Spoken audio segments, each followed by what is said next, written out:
आप सभी को जय मसीह की the Bible tells YouTube channel में आप सभी का स्वागत है। तो मित्रों, दुनिया में ऐसी कई कहानियां हैं जो रहस्यमयी, चौंकाने वाली और आत्मा को झकझोर कर देने वाली है। लेकिन क्या आपने कभी एक ऐसी महिला की कहानी सुनी है जिसने अपने स्वार्थ और लालच से एक पूरे राष्ट्र को अंधकार में डाल दिया? एक ऐसी रानी जिसका नाम सुनते ही डर और रहस्य का आभास होता है। यह कहानी है रानी इजेबेल की।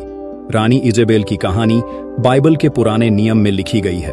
इसका वर्णन मुख्य रूप से पहला राजा और दूसरा राजा की पुस्तकों में देखने को मिलता है। तो आज की इस वीडियो में हम आपको प्राचीन इज़राइल के समय में लेकर चलेंगे, जब ईश्वर और बुतों की पूजा के बीच संघर्ष चरम पर था। यह एक ऐसी कहानी है जो आपको सिखाएगी कि शक्ति का दुरुपयोग कैसे विनाश की ओर ले जाता है। कहानी शुरू होती है एक विवाह से, लेकिन इसके अंत तक आप देखेंगे कि कैसे एक रानी का घमंड उसे और उसके परिवार को विनाश के खाई में ले जाता है। तो पूरी कहानी क्या है इस वीडियो में हम जानेंगे, लेकिन आगे बढ़ने से पहले इस वीडियो को एक लाइक करके चैनल को सब्सक्राइब जरूर कीजिए और नीचे कमेंट में जय मसीह की या हल्लेलुया जरूर लिखें, क्योंकि आपका एक कमेंट और सपोर्ट हमें परमेश्वर के वचन को और दूर तक पहुंचाने की प्रेरणा देता है। तो चलिए वीडियो को शुरू करते हैं। रानी इजेबेल, जो सिदोन नामक राज्य की राजकुमारी थी, अपने सौंदर्य और बुद्धिमत्ता के लिए प्रसिद्ध थी। उसके पिता एथबाल सिदोन के राजा और बाल देवता के बड़े पुजारी थे। इजेबेल ने बाल की पूजा में अपना जीवन समर्पित कर दिया था। बाल, जो कि उर्वरता और प्रकृति का देवता माना जाता था, उसकी पूजा के पीछे भव्यता और लालच का अंधकार छिपा हुआ था। इजराइल के राजा अहाब ने राजनीतिक कारणों से इजेबेल से विवाह किया। यह विवाह एक गठजोड़ था, लेकिन इसने इजराइल की आत्मा को हिलाकर रख दिया।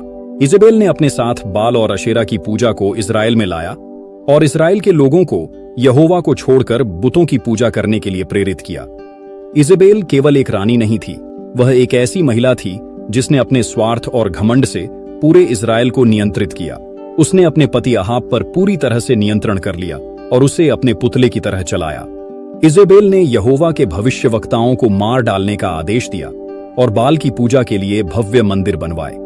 एक बार जब यहोवा के भविष्यवक्ता एलियाह ने बाल के पुजारियों को चुनौती दी, तो इजेबेल ने उसका पीछा करते हुए उसे मार डालने की धमकी दी। लेकिन एलियाह, जो ईश्वर के साथ था, उसकी योजनाओं को विफल कर देता है। इस घटना ने इजेबेल को और अधिक क्रूर बना दिया। इजेबेल का सबसे भयानक अपराध नबोत की दाख की बारी की घटना थी। अहाब ने नबोत से उसकी बारी मांगी, लेकिन जब नबोत ने मना कर दिया तो इजेबेल ने झूठे गवाह खड़े करके नबोत को मरवा दिया और उसकी संपत्ति जब्त कर ली। यह घटना यहोवा के क्रोध को भड़काने का कारण बनी। ईश्वर ने अपने सेवक एलियाह के माध्यम से इजेबेल और अहाब के घराने के विनाश की भविष्यवाणी की। एलियाह ने कहा कि इजेबेल को कुत्ते खाएंगे और उसके वंशज इजराइल की गद्दी पर नहीं बैठेंगे। इजेबेल ने इन भविष्यवाणियों को मजाक समझा, लेकिन समय ने दिखाया कि ईश्वर का न्याय अटल है। राजा अहाब युद्ध में मारा गया और उसका खून ठीक उसी स्थान पर कुत्तों ने चाटा जहां नबोत को मारा गया था। लेकिन इजेबेल का अंत भी उतना ही भयानक था।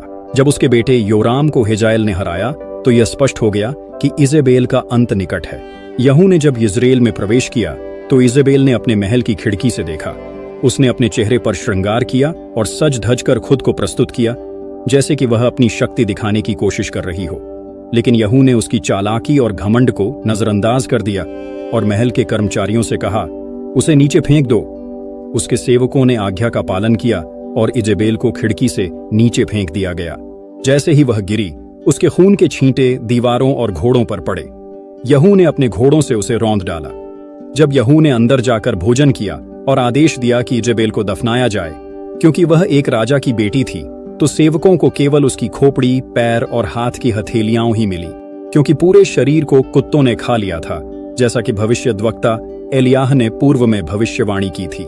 इजेबेल की मृत्यु यह दिखाती है कि ईश्वर के विरुद्ध जाने वाले व्यक्ति चाहे कितने भी शक्तिशाली क्यों न हो, उनका अंत सुनिश्चित है। यह कहानी हमें यह भी सिखाती है कि घमंड, अन्याय और मूर्ति पूजा के परिणाम कितने विनाशकारी हो सकते हैं। रानी इजेबेल की कहानी केवल रहस्यमयी और भयावह नहीं है, यह हमें गहरे आत्मिक सबक सिखाती है। ये कहानी हमें दिखाती है कि जब कोई व्यक्ति अपने स्वार्थ, घमंड और अधर्म में डूब जाता है तो उसका अंत कितना विनाशकारी हो सकता है। इजेबेल ने अपनी शक्ति का दुरुपयोग किया और ईश्वर के प्रति विद्रोह किया, लेकिन वह यह भूल गई कि सच्ची शक्ति केवल ईश्वर के पास है। यह कहानी हमें प्रेरित करती है कि हम हमेशा सत्य के मार्ग पर चलें, भले ही परिस्थितियां कितनी भी कठिन क्यों न हो। रानी इजेबेल की कहानी न केवल इतिहास का एक हिस्सा है, बल्कि यह आज भी हमारे जीवन से गहराई से जुड़ी हुई है। जब हम इस कहानी को गहराई से समझते हैं तो यह हमें आत्ममंथन करने पर मजबूर करती है। क्या आज भी हमारे समाज में इजेबेल जैसी मानसिकता मौजूद है? क्या हम अपनी महत्वाकांक्षाओं के लिए नैतिकता और धर्म को भूलते जा रहे हैं? आज के समय में इजेबेल की कहानी हमें लालच, घमंड और बुराई के खतरों से सचेत करती है। वह सिखाती है कि अगर हम केवल अपने स्वार्थ और व्यक्तिगत लाभ के बारे में सोचेंगे तो इससे न केवल हमारा विनाश होगा, बल्कि हमारे आसपास के लोग भी प्रभावित होंगे। इजेबेल के कृत्य यह दिखाते हैं कि कैसे एक गलत नेता पूरे राष्ट्र को पथभ्रष्ट कर सकता है। इजेबेल ने बाल और अशेरा की पूजा को बढ़ावा दिया, जो केवल पत्थर और लकड़ी के बने बुत थे। यहोवा जो सजीव और सत्य ईश्वर है, उन्हें ठुकराकर उसने बुतों को ईश्वर के रूप में अपनाया, लेकिन यह बुत उसकी रक्षा नहीं कर सके। आज भी हम कई बार अपनी इच्छाओं, संपत्ति, पद और लोगों को बुतों के समान मान लेते हैं। हम सोचते हैं कि यही चीजें हमें खुशी और सुरक्षा देंगी, लेकिन जब कठिनाई आती है तो ये बुत हमारी मदद नहीं कर पाते। यह कहानी हमें सिखाती है कि हमारा भरोसा केवल सच्चे और जीवित ईश्वर पर होना चाहिए। इजेबेल और अहाब के परिवार ने अपने स्वार्थ के कारण अपने ही वंश को विनाश की ओर धकेल दिया। उनके बच्चे जो राजा बनने की आशा रखते थे, उन्हें यहोवा के न्याय का सामना करना पड़ा। यह हमें एक महत्वपूर्ण सबक सिखाता है। परिवार में नैतिकता और धार्मिकता का पालन करना आवश्यक है। अगर माता पिता अपने बच्चों को गलत रास्ता दिखाएंगे तो उनका भविष्य अंधकारमय होगा। हमें अपने घरों में ईश्वर के नियमों को प्राथमिकता देनी चाहिए और अपने बच्चों को सत्य और प्रेम के मार्ग पर चलने के लिए प्रेरित करना चाहिए। हालांकि इजेबेल की कहानी ईश्वर के न्याय की कठोरता को दिखाती है, लेकिन यह हमें उसकी दया और प्रेम की याद भी दिलाती है। जब भी कोई व्यक्ति अपने पापों का पश्चाताप करता है और ईश्वर की ओर लौटता है, वह क्षमा करने के लिए तैयार होता है। इजेबेल का जीवन इस बात का उदाहरण है कि अगर हम अपने पापों में डूबे रहें और पश्चाताप न करें तो अंततः हमें अपने कर्मों का फल भोगना ही पड़ेगा। लेकिन अगर हम समय रहते अपने गलतियों को स्वीकार कर लें तो ईश्वर हमें नया जीवन दे सकते हैं। आज की दुनिया में भी इजेबेल की तरह कई लोग अपने स्वार्थ और लालच में दूसरों का नुकसान करते हैं, चाहे वह राजनीति हो, व्यापार हो या व्यक्तिगत रिश्ते। अगर हम केवल अपने लाभ के लिए दूसरों को दबाते हैं तो हम भी इजेबेल के मार्ग पर चल रहे हैं। यह कहानी हमें प्रेरित करती है कि हम अपने जीवन में ईमानदारी, न्याय और सच्चाई को प्राथमिकता दें। हमें अपने समाज को बेहतर बनाने के लिए ईश्वर के मार्गदर्शन का पालन करना चाहिए। रानी इजेबेल की कहानी सिर्फ यहोवा और बाल के बीच संघर्ष की कहानी नहीं है। यह एक प्रतीक है बुराई की शक्ति का, जो एक पूरे समाज को अंधकार की ओर धकेल सकती है। समय के साथ इजेबेल का नाम उस हर व्यक्ति के लिए उपयोग किया जाने लगा जो चालाकी और स्वार्थ से प्रेरित हो। इस कहानी से यह बात स्पष्ट होती है कि कैसे एक व्यक्ति की लालच और आत्मकेंद्रितता पूरे समाज पर भारी पड़ सकती है। इजेबेल ने केवल अपने समय में यहोवा के अनुयायियों को सताया नहीं, बल्कि भविष्य में एक चेतावनी बन गई। बाइबल में इजेबेल की आत्मा का जिक्र किया गया है, जो आज भी एक प्रतीक के रूप में जानी जाती है। यह आत्मा उस स्वभाव को दर्शाती है जो सत्य और धार्मिकता के खिलाफ काम करती है। आज भी इजेबेल की आत्मा के लक्षण समाज में देखे जा सकते हैं। जब लोग अपनी इच्छाओं के लिए झूठ, धोखा और हिंसा का सहारा लेते हैं, जब किसी के लालच के कारण निर्दोष लोगों का जीवन प्रभावित होता है, तब यह इजेबेल की आत्मा का काम होता है। उदाहरण के लिए, आज के समय में भ्रष्टाचार, राजनीति में अनैतिकता, परिवार में अलगाव और लालच के कारण समाज के नैतिक मूल्यों का ह्रास, ये सभी इजेबेल की आत्मा के प्रभाव को दर्शाते हैं। लेकिन जैसा कि यहोवा ने इजेबेल को न्याय के कटघरे में खड़ा किया, उसी प्रकार आज भी उसका न्याय हर उस बुराई पर होता है जो उसके मार्ग के खिलाफ खड़ी होती है। इजेबेल के चरित्र से हमें यह भी सीखने को मिलता है कि शक्ति का गलत उपयोग किस प्रकार नुकसानदेह हो सकता है। रानी इजेबेल के पास न केवल शारीरिक सुंदरता थी, बल्कि मानसिक तेजी और राजनीतिक समझ भी थी।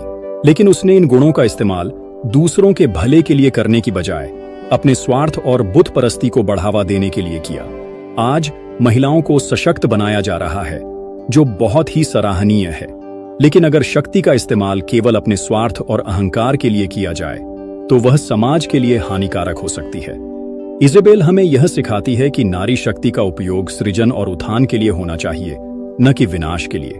इजेबेल के जीवन का सबसे बड़ा संदेश यह है कि ईश्वर का न्याय अटल है। चाहे कितनी भी चालाकी कर ली जाए, चाहे कितनी भी शक्ति का दुरुपयोग कर लिया जाए, अंत में सत्य की ही विजय होती है। यह ध्यान देने योग्य बात है कि जब येहू ने इजेबेल को उसके महल से नीचे गिराने का आदेश दिया, तो यह केवल एक राजनीतिक क्रिया नहीं थी, यह यहोवा के न्याय का प्रतीक था।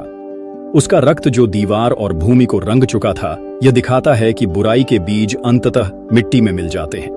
इजेबेल के शरीर का कुत्तों द्वारा खा लिया जाना यह दिखाता है कि जिन लोगों ने निर्दोषों के साथ अन्याय किया, उनका अंत कितना अपमानजनक हो सकता है।